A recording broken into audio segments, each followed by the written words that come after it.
Hi అందరికీ నమస్కారం. జనసేన పార్టీకి ఎమ్మెల్యేల సంఖ్య ఎంత తక్కువని మనం చెప్పగలుగుతాం, 21 మంది. అది సాంకేతికంగా. ఇవాళ నైతికంగా 20 మందే జనసేన పార్టీకి ఉన్నది. ఎందుకంటే రైల్వే కోడూరు అనేది ఇవాళ జనసేన పార్టీలో సాంకేతికంగా ఉన్న, నైతికంగా మాత్రం లేనట్టే అర్థం. ఎందుకంటే అక్కడున్న వ్యక్తి ఏ రోజు కూడా ఆ ఎమ్మెల్యే జనసేన పార్టీ వ్యక్తిగా బిహేవ్ చేయలేదు. ఆ నియోజకవర్గంలో జనసేన పార్టీ ఉంది అన్న భావన అక్కడ జనానికి లేదు. కేవలం అక్కడ తెలుగుదేశం పార్టీ వాళ్ళు, తెలుగుదేశం పార్టీలోకి వచ్చిన ఒక లీడరు, ఆయన ఇంట్లో పనిచేసే ఒక వ్యక్తికి అక్కడ టికెట్ ఇప్పించుకున్నాడు అనేది గట్టి ప్రచారం. పోనీలో ఎవరైతే ఏముంది, ఖచ్చితంగా ఎమ్మెల్యేగా కింది స్థాయి వాళ్ళు ఎమ్మెల్యేగా అవ్వద్దా, వాళ్ళకి అవకాశం ఇవ్వద్దా అంటే ఖచ్చితంగా ఇవ్వాలి. పోనీ దాన్ని ఏమైనా నిలబెట్టుకున్నాడంటే కనకపు సింహాసనం మీద అనే ఒక నానుడి ప్రకారం అతన్ని అక్కడ కూర్చోబెట్టడంతో, నేను క్యాస్ట్ గురించి అంటలా, ఎవరైనా ఆ నియోజకవర్గంలో ఎవరికి సీట్ ఇచ్చినా అదే క్యాస్ట్కి ఇవ్వాల్సిందే కదా, క్యాస్ట్ రిజర్వేషన్ కదా. కానీ అందులో చాలా మంచి వాళ్ళు, చదువుకున్న వాళ్ళు, విద్యాధికులు చాలామంది ఉంటారు. సో అలాంటి వాళ్ళు ఒకవేళ నిలబడి గెలిచి ఉంటే ఇవాళ రైల్వే కోడూరు ఖచ్చితంగా మణిమకుటంగా మారేవాళ్ళు రైల్వే కోడూరుకి. కానీ అలా కాకుండా ఇవాళ ఈ అరవ శ్రీధర్ అనే వ్యక్తిని తీసుకొస్తే వ్యక్తిగతంగా ఆయన వ్యక్తిత్వ పరంగా పతనమైపోయాడు.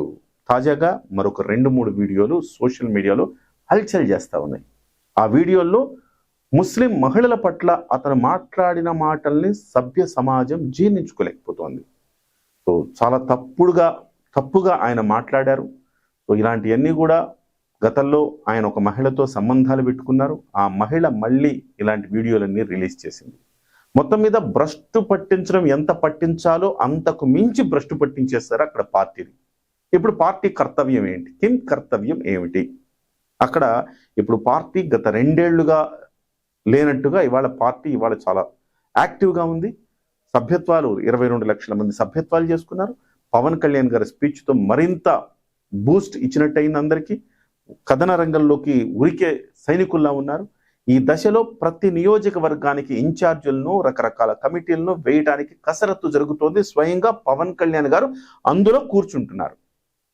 మరి ఇటువంటిప్పుడు ఇలాంటి నియోజకవర్గాల మీద దృష్టి పెట్టాల్సిన అవసరం ఉంది.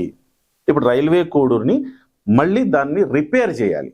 రైల్వే కోడూరు జనసేన పార్టీకి ఇచ్చారు. జనసేన పార్టీ 2029లో కూడా మళ్ళీ పోటీ చేయాలి కదా. పోటీ చేయాలంటే ఏం చేయాలి? రిపేర్ చేయాలి రైల్వే కోడూరుని. ఎలా రిపేర్ చేయాలి? అక్కడ కొత్త ఇన్ఛార్జిని జనసేన పార్టీ తరఫున నియమించాల్సిన అవసరం ఉంది. సో ఆ కొత్త ఇన్ఛార్జ్ ఎవరు ఉండాలి? మళ్ళీ అగ్రవర్ణాల వాళ్ళని ఇన్ఛార్జిగా నియమిస్తే అది కుదరదు. ఎందుకంటే ఒక ఎస్సీ రిజర్వ్డ్ నియోజకవర్గంలో మరో ఎస్సీ రిజర్వ్డ్ వ్యక్తే, ఒక ఎస్సీ వ్యక్తే విద్యార్థులైన వాళ్ళని అక్కడ ఆ స్థానంలో ఉంచాల్సిన అవసరం ఉంది. తద్వారా మళ్ళీ జనసేన పార్టీని మళ్ళీ ఆ నియోజకవర్గంలో పునర్నిర్మించాలి. జనసేన పార్టీ చాలా బలం ఉందండి జనసేన పార్టీకి ఆ నియోజకవర్గంలో. కానీ భ్రష్టు పట్టించి ఇవాళ ఎందుకురా గెలిపించుకున్నాం అనుకునే పరిస్థితికి వచ్చారు అక్కడ.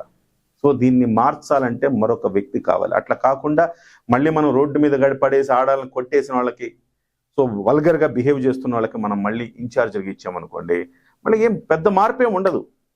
సో మళ్ళీ ఒకడో అతను ఎవరైతే అరవ శ్రీధర్ ఉన్నాడో అరవ శ్రీధర్కి మళ్ళీ ఇంకొక డూపును తయారు చేసినట్టు అయింది.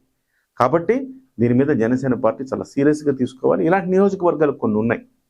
అక్కడ ఆల్రెడీ పార్టీ బలంగా ఉంటూ ప్రజలు జనసేన పార్టీ పట్ల ఉంటూ అయినా కానీ అక్కడ నాయకత్వం సరిగా లేక దాన్ని సరిగా యూటిలైజ్ చేసుకోలేకపోతున్న నియోజకవర్గాలు కొన్ని ఉన్నాయి. ఆ నియోజకవర్గాలను గుర్తించి అక్కడ తగిన చర్యలు తీసుకోకపోతే అవి మన ఖాతాలోంచి వెళ్ళిపోతాయి. రేపు పొద్దున 2029లో మళ్ళీ ఆ నియోజకవర్గాలు మనకి ఇచ్చినా ఉపయోగం లేదు. నేను చెప్తున్నది ఒక ఎమ్మెల్యే నియోజకవర్గం అయితే రైల్వే కోడూరు, ఎమ్మెల్యే కాని నియోజకవర్గాలు, జనసేన పార్టీ బాగా బలంగా ఉండే నియోజకవర్గాలు చాలా ఉన్నాయి. వాటిల్లో సరైన అభ్యర్థిని ఇవాల్టి నుంచే నియమించుకుంటే 2029కి మనకు అభ్యర్థి రెడీ అవుతాడు.